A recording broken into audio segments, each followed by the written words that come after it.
देखते ही देखते पूरा इंटरनेट 2 टीम्स में बट गया। अब ये देखना था कि आखिर कौन सी टीम की जीत होगी। क्या सीमा बुआ और मिसेज यामिनी गिल अपने इरादों में कामयाब हो पाएंगी? क्या होगा जब अहान और शनाया को इस सब का पता चलेगा?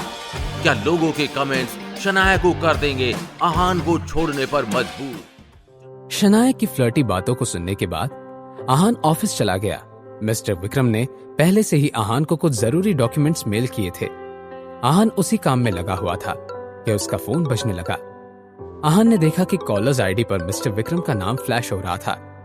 अहान ने तुरंत कॉल को उठाकर मिस्टर विक्रम से कहा, मिस्टर विक्रम, मैंने अभी अभी मेल्स पढ़ना शुरू किया है। मैं थोड़ी ही देर में आपको वापस कॉल करता हूं। यंग मास्टर, क्या आपको शिमला डेली न्यूज़पेपर के बारे में पता है? शिमला डेली? मिस्टर विक्रम ने जब अहान का कंफ्यूज टोन सुना तो उन्होंने अंदाजा लगाया कि अहान के साथ बाहर क्या हो रहा है।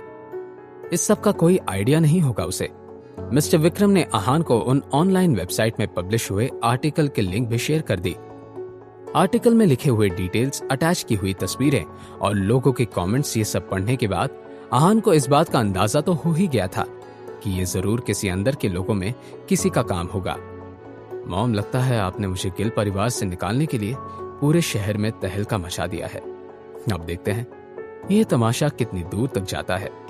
यंग मास्टर, मैं खुद इस मामले को संभालने की जिम्मेदारी लेना चाहता हूं। शिमला डेली कोई बड़ा न्यूज़पेपर नहीं है, लेकिन फिर भी इस न्यूज आर्टिकल की वजह से आपकी रेपुटेशन पर बुरा असर पड़ा है। यंग मास्टर, मैं माफी चाहता हूं। मेरे लापरवाह होने की वजह से ये आर्टिकल पब्लिश हुआ है। विक्रम जी, आपको इस सब में माफी मांगने की कोई जरूरत नहीं है। यह सब मिसेस यामिनी गिल का किया धरा है। यंग मास्टर, आपको परेशान होने की जरूरत नहीं है। मैं आज ही जाकर शिमला डेली न्यूज़पेपर ब्रांड को खरीद लेता हूं। साथ ही शिमला डेली के उस चीफ एडिटर को मैंने ढूंढ लिया है जिसने उस घटिया और रेपुटेशन बिगाड़ने वाले आर्टिकल को पब्लिश करने की परमिशन दी थी। और अगर आप चाहें तो मैं कार्तिक कोहली के आदमियों को हायर करके उस चीफ एडिटर को अच्छा सबक सिखाता हूं। बिल्कुल नहीं विक्रम जी, शिमला डेली को खरीदने की और किसी चीफ एडिटर को सबक सिखाने की कोई जरूरत नहीं है। ठीक है young master. Vikram ji, spring corporation का काम कैसा चल रहा है? क्या अब तक रिसोर्ट बनने का काम शुरू हो गया? यंग मास्टर, रिसोर्ट का कंस्ट्रक्शन तो शुरू हो गया है, लेकिन हमें अभी भी कुछ टेक्निकल इश्यूज सामने आ रहे हैं। हमारे आर्किटेक्ट्स के साथ बात करने के बाद हम इस नतीजे पर पहुंचे थे कि हमें कुछ इंटरनेशनल एक्सपर्ट्स को हायर करना पड़ेगा। मेरा ऐसा अंदाजा है कि अगले कुछ दिनों में टेक्निकल इश्यूज सॉल्व हो जाएंगे। विक्रम जी, अगर स्प्रिंग कॉर्पोरेशन से रिगार्डिंग कोई भी डिसीजन लेना है तो आप पहले मुझे उस बारे में रिपोर्ट करिएगा। मैं इस प्रोजेक्ट में कोई गड़बड़ होने नहीं देना चाहता। मिस्टर विक्रम को अहान की बातों के बारे में कुछ अजीब नहीं लगा और उन्होंने नॉर्मली हामी भर दी।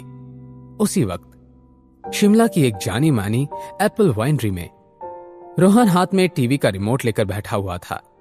उसके पीछे एक लड़की खड़ी थी। वो लड़की रोहन की नई सेक्रेटरी थी।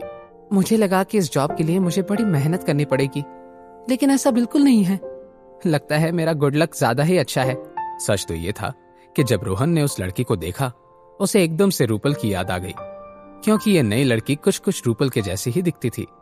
इसलिए रोहन ने उसका नाम भी पूछे बिना उसे नौकरी दे दी थी। बहुत देर तक कार्टून्स देखकर हंसने के बाद रोहन ने ऑर्डर फैलाते हुए कहा, मेरे लिए एक ग्लास फ्रूट जूस लेकर आओ। उसने तुरंत अपने हैंडसम बॉस की बात पर हामी भर दी और कैंटीन में जाकर एक ग्लास ताजा फ्रूट जूस लेकर आ गई। जैसे ही वो नई सेक्रेटरी हाथ में फ्रूट जूस का ग्लास लेकर पकड़कर रोहन के सामने आ गई, रोहन की नजर उस पर पड़ी। रोहन को अब रूपल का चेहरा देखकर बहुत बुरा लगता था, लेकिन प्रॉब्लम ये नहीं थी। प्रॉब्लम तो ये थी कि उस दिन के बाद जब भी रोहन रूपल के बारे में सोचता था, उसे अहान याद आ जाता था। वो ढीठ अहान जिसने रोहन के मुंह पर उसकी बेइज्जती की थी। उसकी आंखें गुस्से से लाल हो गई थी।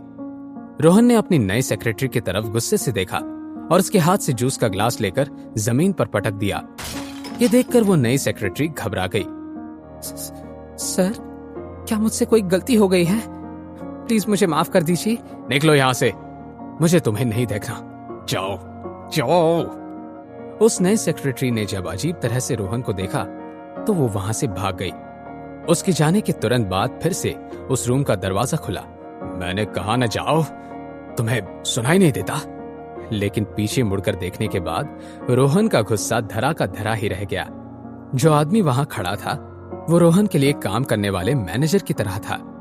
रोहन सर, ये आहान से रिलेटेड है।